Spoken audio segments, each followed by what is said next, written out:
Zásahy k vytváraniu tlaku na obvinených a formovaniu verejnej mienky prichádzalo už v úvode trestného stíhania, priamo pri zásahoch a zadržiavaní obvineného.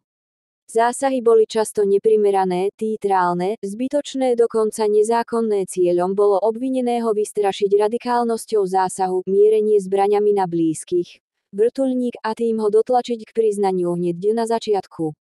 Keďže bežní ľudia často nevnímajú rozdiel medzi obvinením a odsúdením, fotografie obvinených v putách aj podľa zahraničnej odbornej literatúry podporujú ľudí v nesprávnej mienke, že daný človek trestný čin spáchal a je vinný.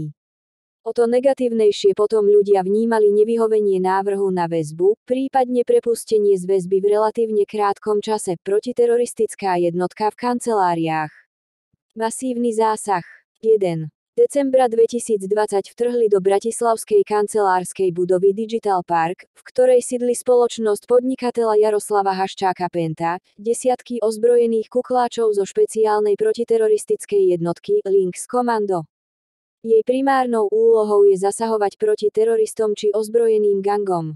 V tomto prípade však mala na starosti zabezpečiť kancelárske priestory spoločnosti Penta, v ktorej sa v danom čase nachádzala približne 100 neozbrojených zamestnancov.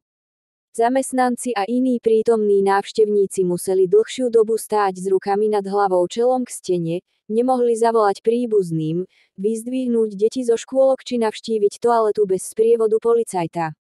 V úvode zásahu na nich policajti priamo mierili zbraňami a do vrátnika, ktorého predtým donútili ľahnúť si a nekládol žiaden odpor, jeden z policajtov dokonca kopol. Zamestnanci boli obmedzení na osobnej slobode po dobu niečo vyše hodiny. Dodnes nie je známe, prečo boli v prípade zásahu v Digital Parku nasadené takéto enormné ozbrojené policajné sily a prostriedky. Faktom však je, že podnikateľ Jaroslav Haščák sa v čase zásahu nachádzal na výsluchu na policajnom prezídiu. Skutok, pre ktorý bol stíhaný, sa mal stať pred viac ako 15 rokmi, teda v čase, kedy budova, ktorú protiteroristické komando obsadilo, ani neexistovala, a vyšetrovanie v tejto veci prebiehalo už od roku 2015, pričom podnikateľ s políciou roky plne spolupracoval. Chýbajúce súhlasy. Pre nasadenie takto rozsiahleho zásahu musí mať vyšetrovateľ súhlas policajného prezidenta a riaditeľa NAKA. Podľa doteraz medializovaných informácií však vyšetrovateľka takýto súhlas od dotyčných nemala. Nie je to formalita. Nasadiť protiteroristickú jednotku, ktorá je jediná svojho druhu na Slovensku, bez potrebných súhlasov, je mimoriadne závažným zneužitím právomoci vyšetrovateľky a vedúcej špecializovaného tímu Gorila Martiny Babačovej. Rozhodnutie Ústavného súdu. Podľa nálezu Ústavného súdu bol zásah v Pente protiústavný.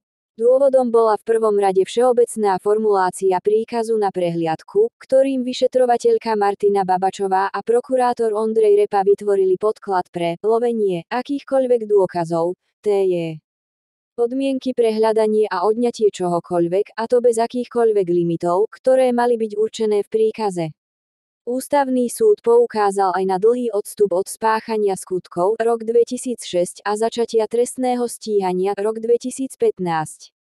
Ústavný súd v tomto smere konštatoval, že OČTK sa vôbec nevysporiadali s otázkou, či po takom dlhom čase bolo naozaj reálne domnievať sa, že sa v priestoroch budú nachádzať veci súvisiace s tak starými skutkami.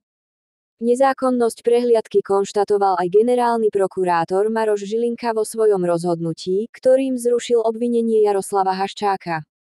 Rovnako aj dva senáty Najvyššieho súdu, spolu 8 sudcov Najvyššieho súdu konštatovali, že na vznesenie obvinenia neboli dané dôvody. V tomto svetle sa tak teatrálny zásah javí byť ešte účelovejší a politicky motivovaný.